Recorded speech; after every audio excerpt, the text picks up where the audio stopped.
لا، انيلي تشوبا جاب ام العيد، خرب الدنيا، ختم السنة بأمر جنوني. وهذا اللي كنت اقول عنه، ما يحب المشاكل وانسان مسالم ملتهي باعماله واشغاله وما يأذي حدا. خليني احكيكم القصة على السريع وافهمكم الموضوع، لانه الموضوع ما يسكت عنه ابدا.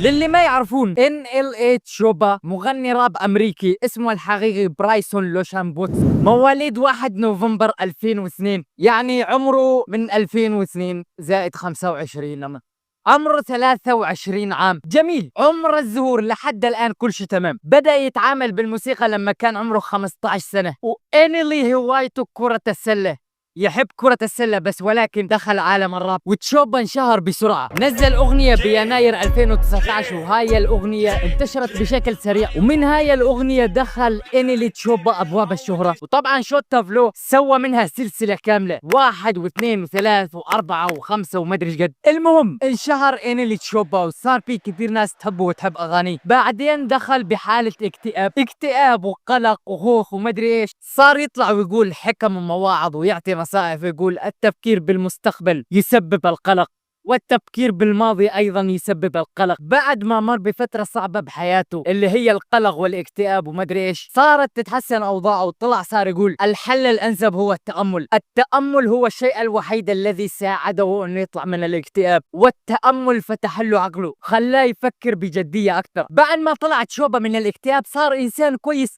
مسالم، حمامة بيضاء، وقال خلص من الآن فصاعدا هدفه بالحياة صار المساعدة والشفاء. وصار يحاول يوصل رسائل إيجابية ويقرأ كتب ويكتب كتب، وصار يحب النباتات، صار إنسان يحب النباتات، خلص أصبح إنسان مسالم. ومو بس يحب النباتات، إنيلي تشوبا حول نظامه الغذائي إلى نظام نباتي. فهمتوا علي شلون؟ يعني الإنسان صار مسالم إلى أبعد الحدود. ومو بس حول نظامه الغذائي لنظام نباتي، صار يعطي وصفات أعشاب طبية. بعد ما شفت انه شلون إنيلي تشوبا تغير وصار انسان مسالم يحب النباتات ويحب الاعشاب ويعطي وصفات اعشاب طبيه، قلت خلاص اني ارى الخير في هذا الانسان. وبعدها إنيلي تشوبا اصبح اب، صار اب بسنه 2023، وسالوه بمقابله عن شعور الابوبه، فقال انه الابوه ساعدته بالنضج اكثر وخلته يترك السلوكيات السيئه السابقه. بنفس السنه ب 2023 انتشرت صور ومقاطع فيديو لإنيلي تشوبا بالامارات وهو عم يصلي. صارت ضجة بالسوشيال ميديا بسبب هذا الموضوع، انه دخل الاسلام وما ادري ايش. طلع إنيلي تشوبا ورد على هذا الموضوع وقال لا يؤمن بالضرورة بدين محدد، ولكنه يؤمن بوجود الله عز وجل، يعني يؤمن بوجود الله ويرغب ببناء علاقة جيدة معه. استغفر الله العظيم،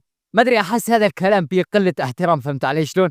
ورجع طلع فيما بعد وقال انه يؤمن بالله عز وجل بس، ولكن لم يحدد دينه بعد، يعني ما حدد الدين النهائي بس، ولكن يحترم الديانة الإسلامية بشكل كبير. الأمور تمام، إنسان مسالم ويحب النباتات ويؤمن بالله عز وجل، أرى الخير في هذا الإنسان. ومو بس هيك، قبل كم شهر، بس قبل تقريبا 7 شهور، إنيلي تشوبا أصدر كتاب لحتى يشجع الأطفال على القراءة والكتابة. بس ولكن قبل كم يوم، بس قبل كم يوم ب 30 أكتوبر 2025 من وقتنا الحالي، إنيلي تشوبا جاب العيد رسميا. إنيلي تشوبا عم يلعب بالنار. طيب ايش سوى؟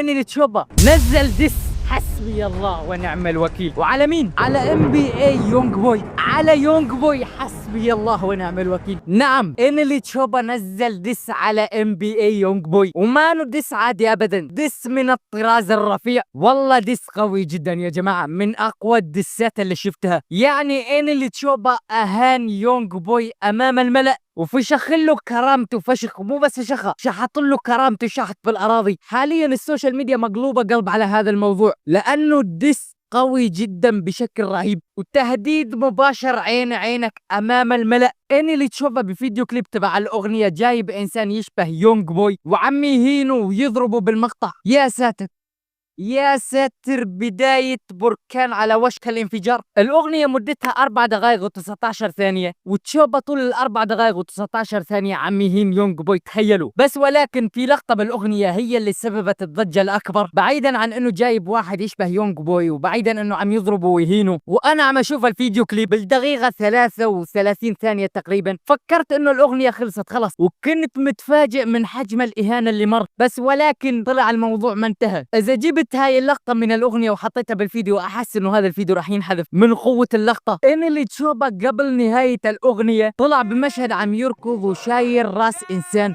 وانه راس هذا الانسان هو راس يونغ بوي. يا ساتر يا ساتر، معركة على وشك الحدوث يا جماعة. الاغنية كانت بعنوان KO، وكي او اختصار لكلمة كناوك اوت، واللي يعني الضربة القاضية. بس للأمانة هانوا إهانة من الطراز الرفيع. ومن بداية الأغنية، من بدايتها كان مبلش جلد بيونغ بوي. بالثانية تقريبا 25 من بداية الأغنية، بالمشهد إنيلي تشوبا شايل مسدس بإيده وعم يقول بدي أحط لك إياها في بطنك تحت الصليب مدري إيش، يعني بمعنى إنه راح يضربه طلقة ببطنه تحت الصليب، ويقول له إنه أنت عم تسمم عقول الشباب وعم تنشر الأفكار السلبية داخل عقولهم ومدري إيش، وإنه منظرك يسبب لي الإشمئزاز، وكل هاي الإهانات. وبالأخير ختمها بمشهد إنه شايل راس يونغ بوي. يا ساتر. طب إيش السبب؟ إيش السبب اللي خلى إنيلي تشوبا يهجم بهذا الدس العنيف على يونغ بوي؟ إنيلي تشوبا و NBA يونغ بوي ما كان بينهم مشاكل أبدا، بس ولكن من بداية إنيلي تشوبا بالراب كانوا يقارنونه بيونغ بوي بسبب تشابه الأسلوب الغنائي بيناتهم يعني، بس ولكن ما كان في أي علاقة شخصية بيناتهم. وبالعكس إنيلي تشوبا مرة من المرات طلع وقال إنه ما في أي شيء بيني وبين يونغ بوي، وأنا أحب يونغ بوي وأحب أغانيه. وحتى إنه ب 2019 تشوبا نزل أغنية بعنوان فري يونغ بوي،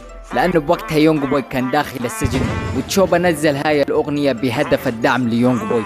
يعني الأمور كانت ماشية بينهم 100. نسيت أقولكم على شغلة، إنيلي تشوبا بهذا الفيديو الكليب كان عم يقلد اسلوب توباك وقلد مايكل جاكسون كذلك. الانسان صاير مجنون ما عم يعرف حاله ايش بده يسوي. المهم ايمت بلشت تصير المشاكل بين تشوبا ويونغ بوي، لما صارت المشاكل بين يونغ بوي وOTF اللي هم كينج فون وليل دورك، فإنيلي تشوبا صف بطرف الOTF. يعني بهاي الصراعات اللي كانت تصير بالراب، إنيلي تشوبا كان من طرف كينج فون وليل دورك والOTF، فيونغ بوي حط إنيلي تشوبا ضمن خصومه، يعني بس لانه صف مع الOTF صار خصم يونغ بوي، وخصوصا بعد مقتل كينج فون. تشوبا اعلنها انه بصف الOTF. فيونغ بوي ايش سوى؟ نزل ديس انتقد فيه إنيلي تشوبا، سبوه. بدأت المشاكل تزيد بيناتهم، بس ولكن المشاكل تعقدت اكثر بعد ما إنيلي تشوبا وعد صديقته ليونغ بوي. وهذا الديس اللي نزله تشوبا يقول انه رد وتهديد ليونغ بوي. واصلا الديس اللي نزله يونغ بوي وانتقد فيه تشوبا كان في يناير 2022، يعني قبل 3 سنين تقريبا. والآن بعد 3 سنين تقريبا طلع إنيلي تشوبا وجلد يونغ بوي جلدا مبرحا. شوفوا ردة فعل بعض الناس على هذا الديس، وردة فعلهم بالأخص على المشهد الأخير من الأغنية اللي قلت لكم عنه.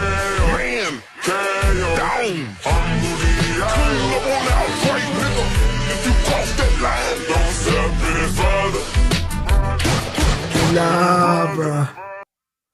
Nah, bruh. Nah, this nigga trolling, dog. Yo, this nigga trolling! Man, down.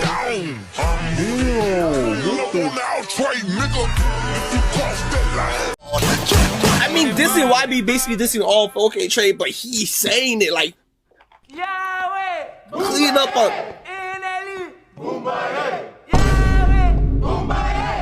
Nigga, what the? الناس انجنوا رسميا. جمهور يونغ بوي مو عارفين ايش بدهم يسوون، عم يستنون يونغ بوي بفارغ الصبر انه يرد على هذا الموضوع. ويونغ بوي لحد الان ما حرك ساكن ولا قال اي شيء ابدا، ملتهي بالاكل وبس. هل تتوقعون انه يونغ بوي راح يسكت على هذا الموضوع؟ اتوقع انه يونغ بوي ما راح يسكت على الموضوع، لانه هذا الدس قوي جدا وحاد وشرس وتهديد بالقتل المباشر، يعني ما بمزح ابدا. واذا رد يونغ بوي على الموضوع ورد بدس راح تتأزم المشاكل بينهم، وما راح تخلص الامور الا بتفنيش واحد منهم بس. ولكن راح نستنى ونشوف ايش راح يسوي يونغ بوي. اذا إنيلي تشوبا ما رد على ديس يونغ بوي الا بعد 3 سنين، هل تتوقعون انه يونغ بوي راح يصبر مدة طويلة بدون ما يرد على هذا الديس القوي؟ جمهور يونغ بوي طلعوا صار يقولون انه يونغ بوي ما فاضي لهاي الاقاويل التافهة، ملتهي بالحفلات والمهرجانات اللي عم يسويها وجني الاموال بس. ولكن مع ذلك اتوقع انه ما راح يسكت ابدا على هذا الموضوع.